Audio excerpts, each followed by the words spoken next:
Bien. Alors nous reprenons donc. Nous sommes dans la Gemara Brachot, toujours d'Aflamel Gimel. La Gemara dit la chose suivante. Amar Rabbi Hanina. Rabbi Hanina a dit Akol bi'yadei shamayim chutz mirat shamayim. Tout est dans les mains de Dieu, sauf la crainte de Dieu. Comme il est dit dans Dvarim, Ve'ata, et maintenant, Israël, Ma Hashem Elokecha shoel mi'amach. Qu'est-ce que Hashem demande de toi? Kihim li'ira. Begomer. Juste, il te demande de le craindre. Alors, avec moi, il demande, pourquoi est-ce que le passouk s'exprime comme ça? Juste de le craindre. Est-ce à comprendre que la crainte de Dieu est une petite chose? Pourquoi le texte dit, qu'est-ce que Dieu demande de toi si ce n'est la crainte de Dieu? Comme si c'est ce que, je dis, qu'est-ce que je te demande de toi si ce n'est de dire une bracha le matin? Donc, moi, il dit, Atou, Irat Shamoim, Milta Zutrotei, c'est Mashukatan, c'est quelque chose de petit. Et Hashem, c'est très dur à craindre. La Gemara répond, Ve'amor Rabbi Hanina, Mishum Rabbi Shimon Bar Yochai, אין הקדוש ברוך הוא בית גניזו אלא עוצר של יראת שמיים שנאמר ויראת השם אי עוצרו. כן? Pourtant on voit que c'est quelque chose d'immense la crainte de Dieu. On voit que Dieu il a dans son trésor, il n'a qu'une seule chose, c'est la crainte de Dieu. Il a la crainte de Dieu, c'est la seule chose qui existe aux yeux de Dieu. Donc c'est une grande chose. Pourquoi est-ce que le pasuk s'exprime comme si c'était une petite chose? C'est ça la couche. C'est très dur, c'est déjà pas, c'est la seule chose qu'il faut faire. Oui, pourquoi c'est une petite chose? Non, Kim, on te demande Kim. Si, non, alors toi tu comprends le pasuk en disant Dieu ne te demande que ça. Voilà. Bon, dans ce cas-là, non, tu vois, la camarade n'a pas compris comme ça. Elle a compris Kim, c'est Ata et maintenant c'est du Moussa qui lui fait. C'est Moshe fait du Moussa à Israël, c'est dans Dvarim. Donc c'est Moshe qui parle. Et Moshe dit au peuple Dieu ne vous demande qu'une chose, la crainte de Dieu. Donc c'est pas grand chose qu'on vous demande. La camarade dit qu'est-ce que ça veut dire, c'est pas grand chose qu'on vous demande? C'est une très grande chose. D'accord? La Gemara répond, oui, c'est une petite chose. Les gavés Moshe, Milta Zutrotei, dit oui, et par rapport à Moshe, c'est une petite chose. Ça veut dire quoi? La Gemara dit, Machal, les Adam, chez Mevakshim, Mino Kli Gadol.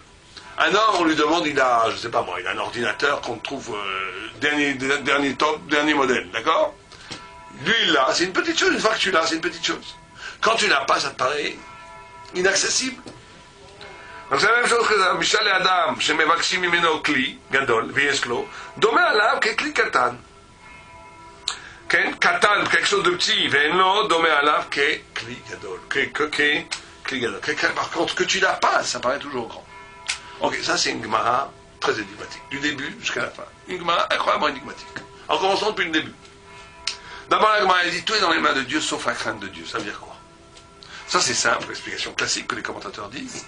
C'est qu'en vérité, la liberté humaine ne se joue qu'au lieu de la crainte de Dieu. Ça, c'est pas du tout comme les gens croient. Nous, on croit que l'homme est libre. Et l'homme n'est pas libre. Absolument pas libre. L'homme est conditionné de A à Z. Il est conditionné dans son corps, il est conditionné dans son esprit, il est conditionné dans ses midotes, il est conditionné par sa famille. L'homme n'est que conditionné comme toutes les choses. Conditionné, ça veut dire qu'elles sont réduites au processus de création. Chaque chose n'est que la résultante du processus qu'il a créé. On est bien d'accord. Au niveau scientifique, au niveau biologique, une plante est composée par les molécules qui la constituent et c'est tout.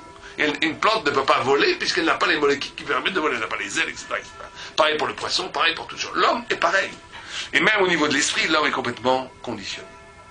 Et donc, si l'homme est libre, effectivement, il l'est. L'esprit est conditionné. L'esprit aussi est conditionné.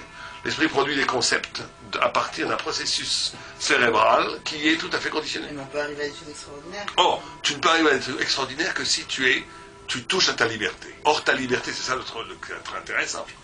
Elle ne se joue qu'au niveau de la crainte de Dieu. Ça veut dire que tu n'es libre, tu n'as qu'une seule chose qui n'est pas Miel et Shamaïm.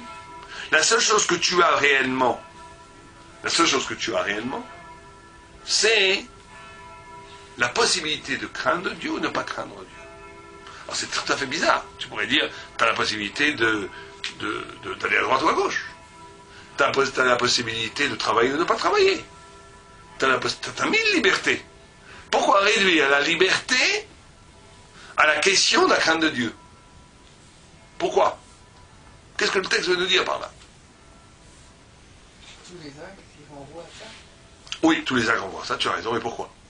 Pourquoi est-ce que là où se joue la liberté, c'est exactement au lieu même de la crainte de Dieu? Parce que, en vérité, comme on a dit, tout est conditionné, puisque tout, et là c'est là il faut comprendre, tout ce qui procède de l'être est forcément conditionné. Puisque l'être est forcément quelque chose, dès qu'il se manifeste à l'intérieur des quatre amotes de sa réalité. Donc la seule façon d'échapper à l'être, c'est Dieu. C'est aussi simple que ça. Tu ne peux pas échapper à l'être si tu n'es pas avec Dieu. La seule façon d'échapper à la tyrannie de l'être, c'est Dieu. C'est pour ça que là, on va poser un principe assez radical, assez no politically correct. On va dire que la liberté n'est pas envisageable en dehors de la crainte de Dieu, et que toute personne qui n'a pas de crainte de Dieu, elle est absolument déterminée. Ah, elle se croit libre, elle évolue forcément, et ça tu peux toujours le vérifier, je ne veux pas ici faire de la polémique, mais tu prends par exemple les philosophes, les scientifiques, ou les intellectuels qui évoluent dans un cercle athée, complètement pas du tout concernés par la question du divin, ils sont en vérité absolument conditionnés, et leurs propos, et Marx l'avait bien vu, et Marx à ce niveau-là a raison, que leur propos est toujours le propos de quelque chose d'autre qu'eux-mêmes. Ils défendent une classe, ils défendent un pays, ils défendent une idéologie, ils défendent toujours quelque chose qui n'est pas eux-mêmes. Ils sont portés, structurés, conditionnés par une parole qui n'est absolument pas libre. Ceci dit, une petite parenthèse à ceci, la crainte de Dieu peut exister de façon clandestine chez le pire des athées. Imaginons un athée qui n'osera pas réveiller quelqu'un qui dort, qui aura la délicatesse de ne pas réveiller quelqu'un qui dort, de faire attention de ne pas le réveiller, et qui ne le fait pas juste parce qu'il a peur de recevoir une claque, ou pas du tout, ni par politesse éducative, mais il le fait par vraie sensibilité, vrai souci de l'autre. Cette personne éprouve en réalité la crainte de Dieu sans s'en rendre compte. Parce que la crainte de Dieu, Dieu étant le radicalement autre, Dieu étant Dieu, on ne dit jamais Dieu étant, parce que Dieu est au-delà de l'être, il n'est pas Dieu au-delà de la modalité de l'être. Mais on va dire Dieu se manifestant chez nous comme le radicalement autre.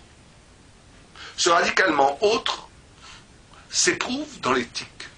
Dans l'éthique, tu l'éprouves. Quand tu fais attention, quand on a le souci de l'autre, ce souci de l'autre est en vérité un reflet d'une shayachout, d'une proximité avec le grand autre qui n'est autre que de Dieu. Et donc, c'est ça quand on dit tout est dans les mains de Dieu, sauf la crainte de Dieu, on te dit que la possibilité de la liberté, elle n'est impossible en dehors de l'altérité. Or, l'altérité, elle n'est possible que dans la vraie altérité. Ça veut dire quand tu parles d'une vraie altérité, quand on parle sérieusement d'altérité, il ne s'agit pas de passer d'une modalité de l'être aleph à une modalité de l'être bête, ça c'est pas d'altérité. Ça c'est une variation au cœur même de l'être. Donc, en vérité, une aliénation à l'être, encore une fois. Être soumis à la tyrannie de l'être. Simplement, il y a une face, un visage de l'être qui est effectivement plus agréable que l'autre. Tu peux être esclave de l'être en étant dans les camps de concentration. Tu peux être esclave de l'être en étant dans ta Porsche à Saint-Tropez, en croyant que tu es libre, mais en vérité, où tu reproduis de façon tout à fait exacte ce que le grand paysage audiovisuel te demande de faire. Tu vas acheter les lunettes qu'on t'a dit d'acheter, tu vas acheter la voiture qu'on t'a dit d'acheter, tu vas pavaner devant les filles de la façon dont tu l'as vu dans les films, et tu vas reproduire de façon absolument exacte la tyrannie de l'être. Simplement, effectivement, ça a l'air plus agréable que de travailler dans les camps de concentration. Mais les deux individus, le travailleur avec les chaînes qui cassent les pierres dans les travaux forcés, ou la personne qui se joue à croire qu'il existe dans les boîtes de nuit à Saint-Tropez, ces deux personnes-là sont identiquement esclaves de l'être. J'ai une question un peu bizarre. Et on ne agit pas en une tyrannie de Dieu. On peut pas dire ça. Alors, bien entendu, on est esclave de Dieu. Mais alors justement, comme Dieu n'est au-delà de l'être, il n'y a plus de tyrannie au niveau de la tyrannie comme on l'a expérimenté chez nous. C'est ça, effectivement. On s'attache, quand on dit conditionné, ça veut dire qu'on est toujours le produit, on est toujours soumis au processus. Maintenant, quand tu te mets sous la coupe de Dieu, tu t'arraches à tout processus, parce que Dieu est au-delà de tous ces processus. Dieu est au-delà de l'être. Donc tu es effectivement, c'est ça qui est dit dans le texte. Pas libre. Personne n'est libre entre là. Si ce n'est que... Libre, ça veut dire, encore une fois, si on dit libre, qu'est-ce que bon, alors là, ça nous amène à la liberté, effectivement. Que la liberté, ça c'est un autre sujet encore, on a déjà abordé. La Torah, elle dit, ne lis pas gravé dans les pierres, lis libre dans les pierres. La loi serait le salut. La loi toraïque serait le lieu du salut, le lieu de la liberté. Parce qu'être libre, on l'a déjà dit souvent, c'est être soi-même.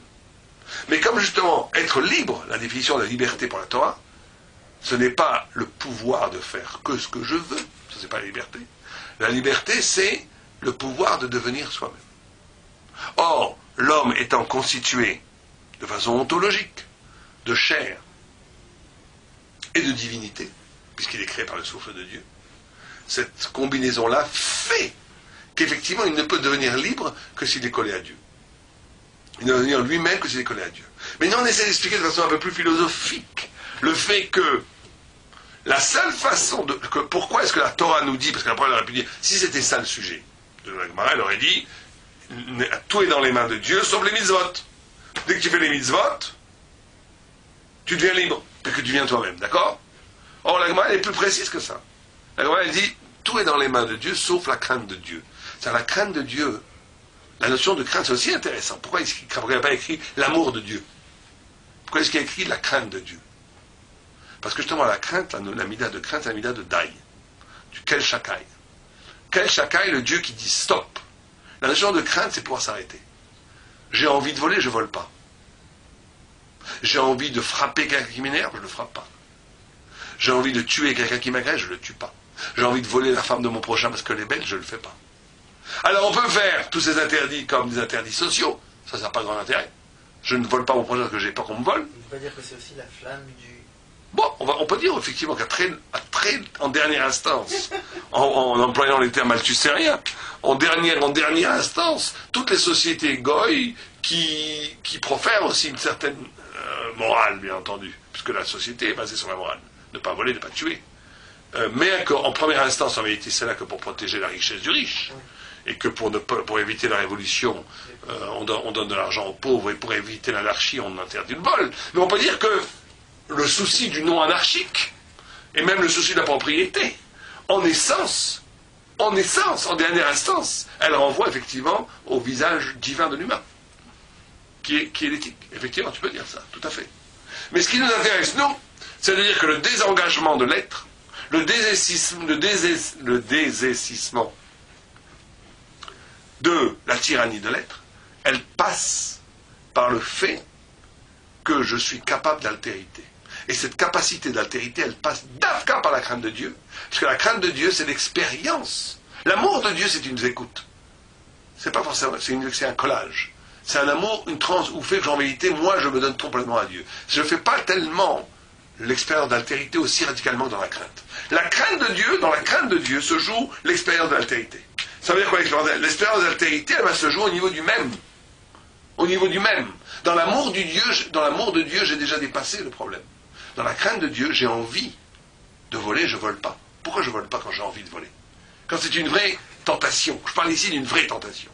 Et pourquoi est-ce que je ne vais pas avec la femme de mon prochain, alors que je l'aime, qu'elle est très belle, et que je n'ai pas peur d'un retour social? Imaginons que le mari est à 3000 km et que la société n'est pas là. Pourquoi je ne le fais pas? Que parce que je découvre l'altérité, je découvre Dieu. C'est simplement à cause de Dieu, comme Yosef.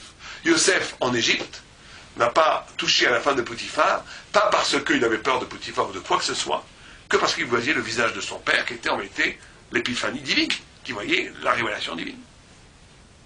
Ça, c'est au cœur même de la passion du même, au cœur même de la tyrannie de l'être, s'ouvre l'altérité qui est la crainte de Dieu. Et là, je dis stop. Je dis die. Quel chacun il me parle? Je dis stop. Je ne me laisse pas aller à la passion, au désir, il est coupé. Et cette coupe, elle peut t'envoyer ou à la frustration, qu'en vérité, ça, c'est la personne qui n'a rien compris. Parce qu'en vérité, elle n'est que dans le désir. C'est quelqu'un qui est frustré, c'est quelqu'un qui n'est que dans le désir. Et qui ne fait pas la chose, donc il est frustré de ne pas avoir assouvi son désir. Mais cette coupure du désir, elle peut t'amener par le bas ou à la frustration, elle peut t'amener, au contraire, à la proximité de la divinité qui est la liberté.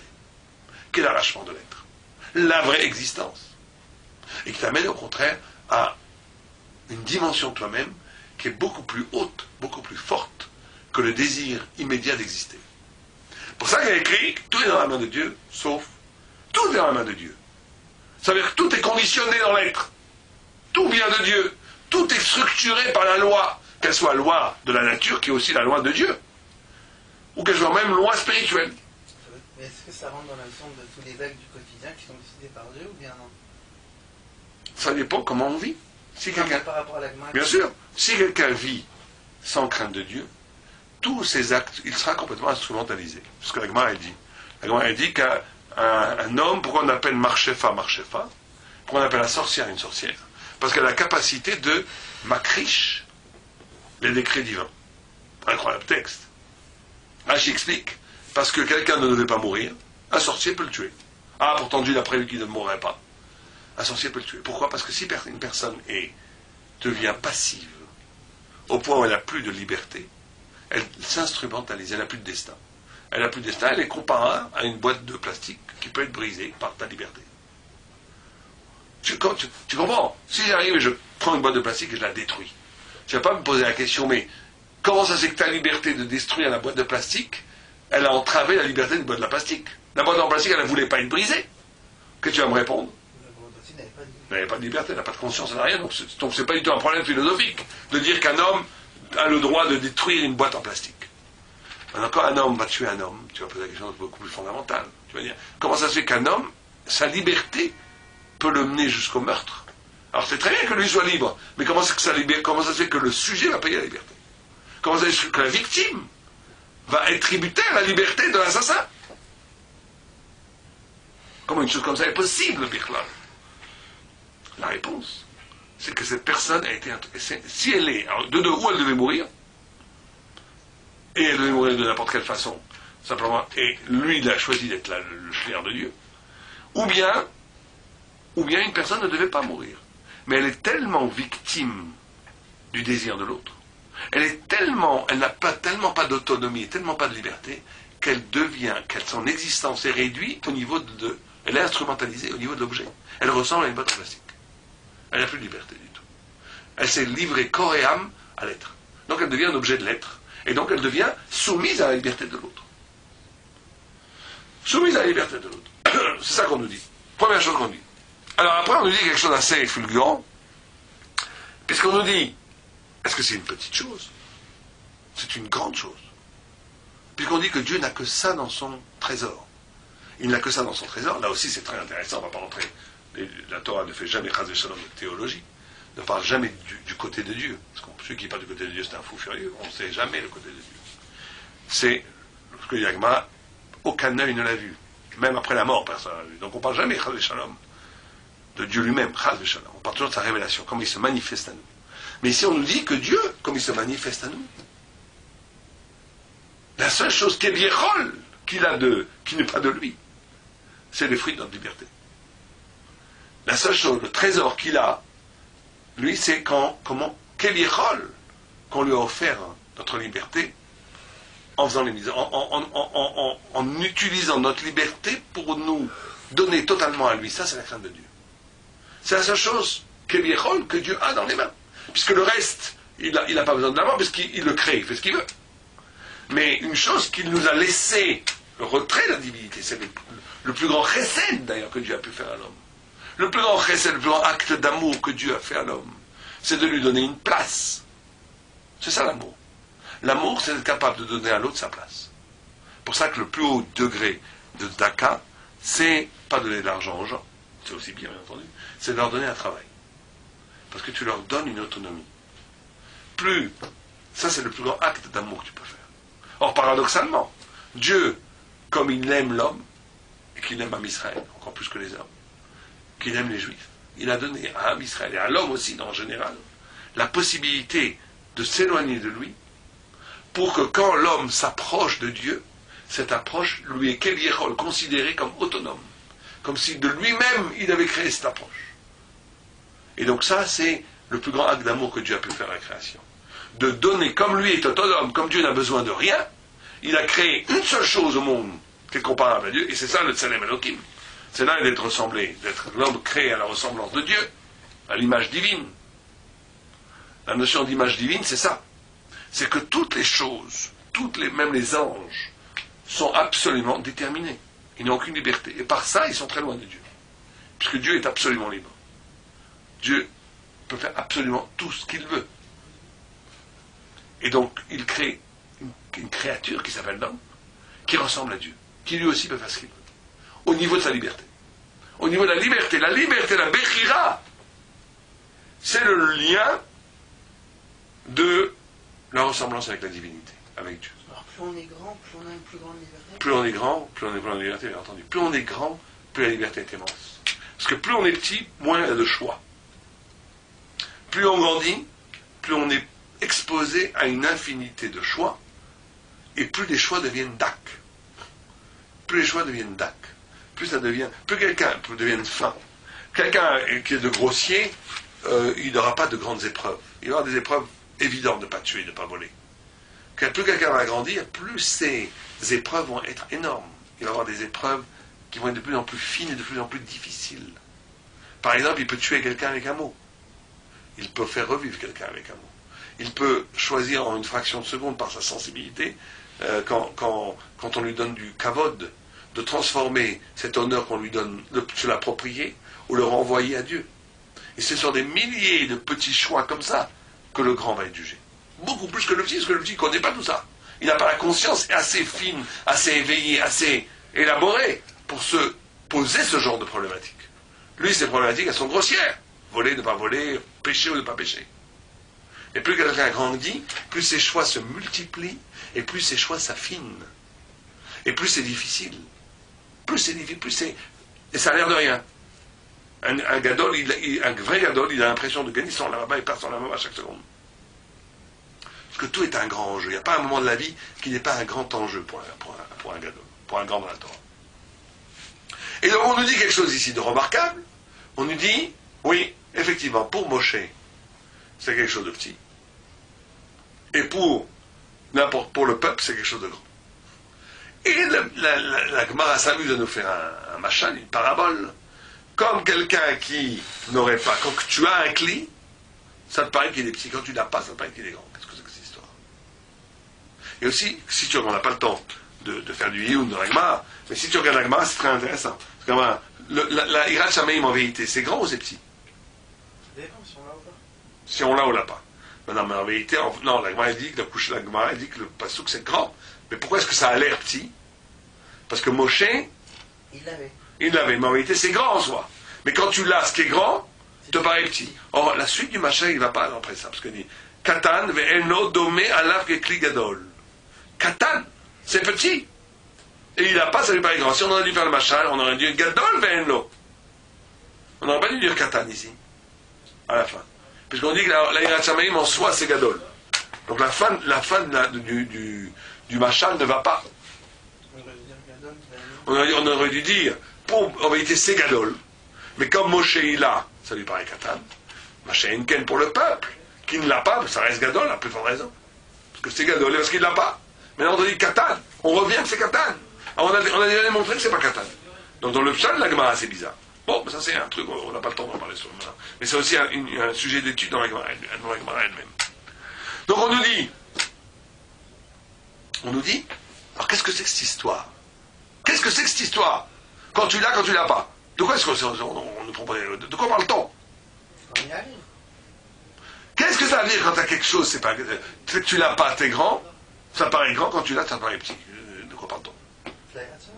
Oui, d'accord, mais pourquoi est-ce que la Gemara, elle parle comme ça? Pourquoi elle nous dit ça? Ça, bien entendu, que ça ne vient pas nous apprendre. La Gemara, elle ne va pas parler comme ça par rapport, je sais pas moi, à une bouteille d'eau.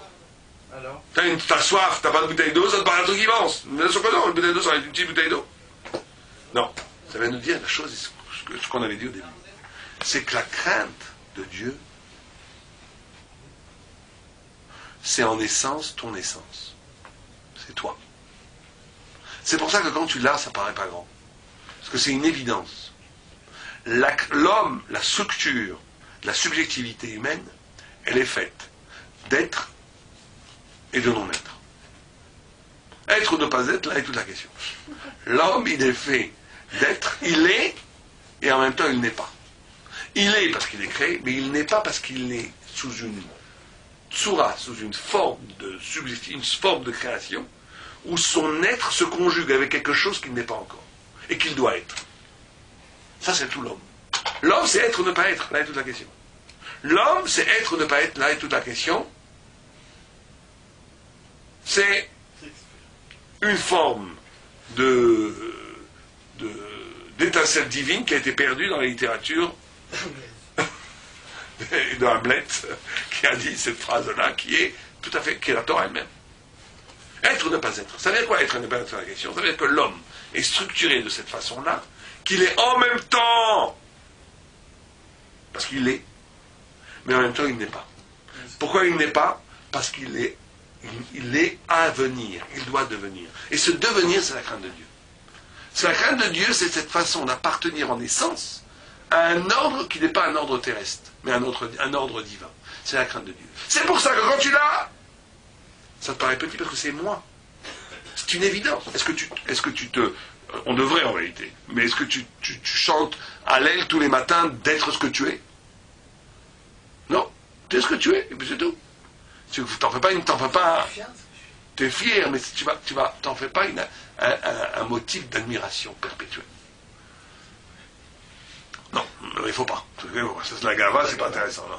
Ce qui est intéressant, c'est de savoir que quand j'arrive à toucher le lieu de mon énigme, le lieu de mon essence, le lieu de ma génialité, le lieu de mon irachamaï, de la crainte de Dieu, le Dieu de ma dvékout avec le boré, le lieu où je suis éternel, où je suis infini, c'est extraordinaire. Quand j'arrive à ça, c'est tellement moi, tellement évident que c'est pour ça que j'ai été créé, ça n'a pas l'air d'une grande chose. Ça a l'air évident, c'est moi. Par contre, quand tu l'as pas, ça paraît...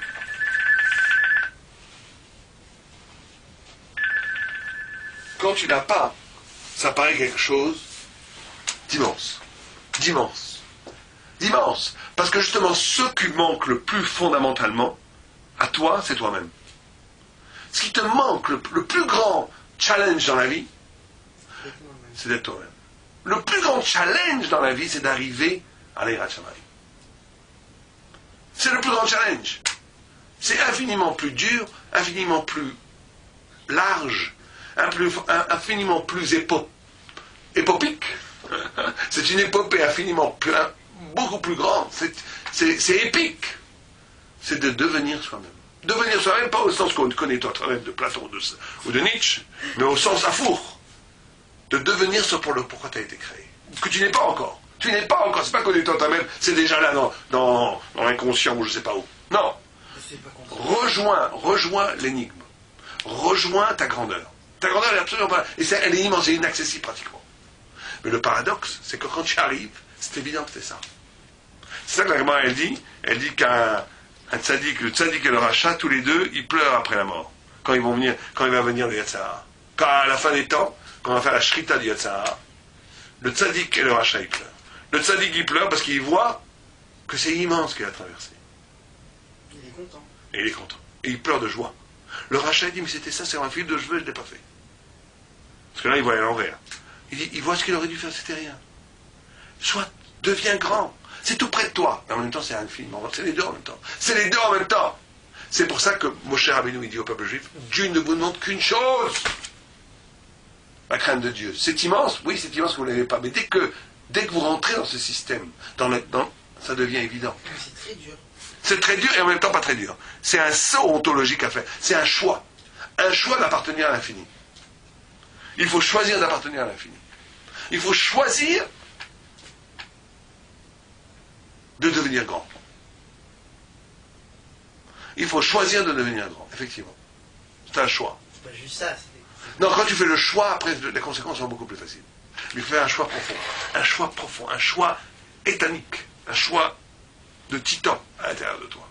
Je veux devenir maintenant... Non, mais c'est large, c'est pas Quand je dis de grand dans la Torah, je ne parle pas de grand, devenir un grand autre chose. Je parle de grand de la Torah, devenir grand dans la Torah. De devenir un tzaddik. Alors chacun fait comme il peut. L'un, il a une bonne tête, il va devenir un grand Talmid Chacham. L'autre, il a une tête moyenne, il va devenir un grand Baal Chesed. Chacun fait ce qu'il veut, c'est pas important ça. Mais de choisir Mais de choisir quelque chose où à la sof, jusqu'au bout, tu vas aller, aller à te jeter dans l'infini, ça veut dire à la sof être esclave de Dieu sur ça. Ça te donne ça te fait rejoindre ta dimension, ça fait rejoindre ta création. C'est ça qu'on nous dit. Quant à la semaine prochaine.